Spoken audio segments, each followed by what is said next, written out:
안녕하세요. 핵심 뉴스만 전해드리는 지인입니다. 구독과 좋아요는 제작자에게 큰 힘이 됩니다. 한동안 HMM이 엄청 핫한 움직임을 보여주고 있습니다. 저도 구독자 5,000명을 달성하기 위해 하루하루 좀 더 열심히 노력하고 있네요. 해우나 호황은 연말까지 지속될 것으로 예상됩니다. 그리고 딱히 뉴스가 표출되고 있진 않지만 HMM의 24,000TU도 여전히 잘 돌아가고 있습니다. 그리고 수에즈 운하에 대한 피해는 그다지 크지 않을 것 같습니다. 이는 차차 여러 뉴스를 통해 확인해 보겠습니다. 제가 구내염이 심해서 발음이 좀 부정확한데 양해 부탁드립니다. 그럼 시작하겠습니다. 일단 HMM의 24,000TU가 백홀 물량도 만선을 달성했다는 소식을 전해드리겠습니다.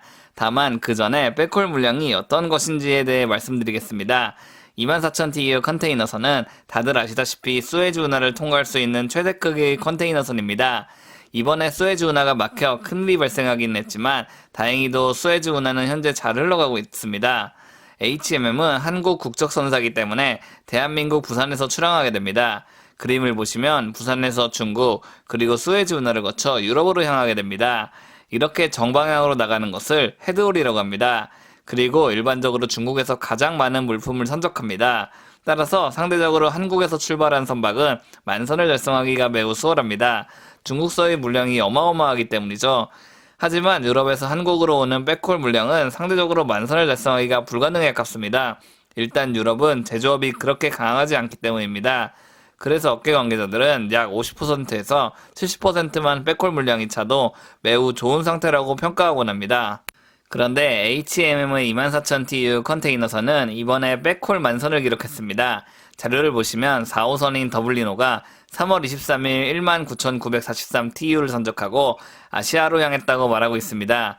그런데 컨테이너선을 가득 실은 것도 아닌데 왜 최대 선적량이라고 말하는지 이상하다고 생각하시는 분들이 있을 것입니다. 사실 24,000TU 컨테이너선은 최대 24,000개의 컨테이너를 실을 수 있지만 안전상의 문제로 19,000여 개를 선적하면 만선이라고 부릅니다. 따라서 HMM은 백홀에서 만선을 달성했다고 말할 수 있습니다. 이 물량은 최근 1년간의 백홀 물량 중 최대 수치입니다. 그만큼 유럽도 물동량이 엄청나게 발생하고 있고 HMM은 이에 대한 요구를 충분히 만족시키고 있다고 볼 수 있습니다. 이제 배재훈 사장의 연임 소식을 들어보겠습니다. 배 사장은 1년 연임이 확정되면서 특별한 상황은 발생되지 않았습니다. 배 사장은 HMM이 글로벌 토클래스 선사로 도약하는 한 해가 되도록 최선을 다하겠다고 말했으며 16,000TU 컨테이너선을 인수해 규모의 경제를 실현하겠다고 밝혔습니다. 왜 2년이 아닌 1년 연임인지에 대해 정확한 이유는 밝혀지지 않았습니다.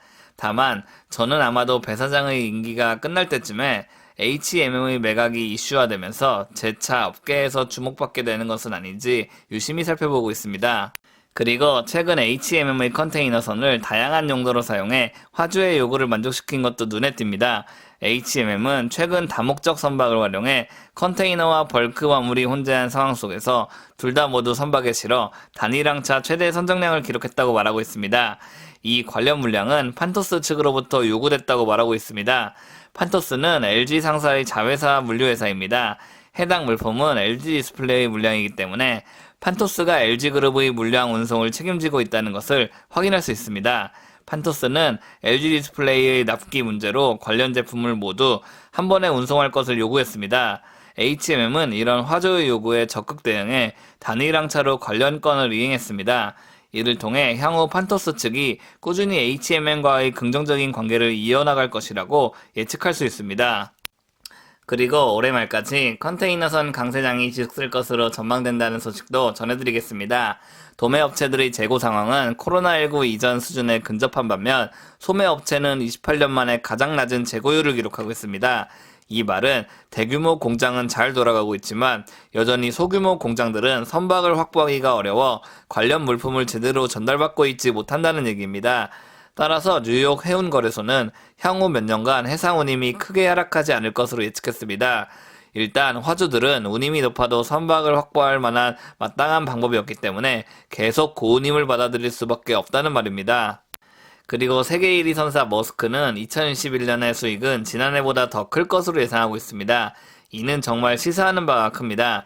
H&M이 아무리 잘 나가고 있다고 하나 머스크와 비교하면 아직도 조그만한 선사입니다. 그리고 세계 1위 업체가 잘 된다는 사실은 해운 업계가 호황일 것이라는 말과 동일합니다. 따라서 H&M이 고객사들을 놓치지 않고 잘 관리하고 손목량을 증가시킨다면 H&M 역시 올해 실적이 지난해 실적보다 높게 나올 수 있다는 말입니다. 오늘은 H&M 관련 뉴스를 살펴봤습니다. 사실 H&M은 매우 잘 돌아가고 있고 당분간 위험 요인으로서 유심히 지켜볼 필요가 크지는 않습니다.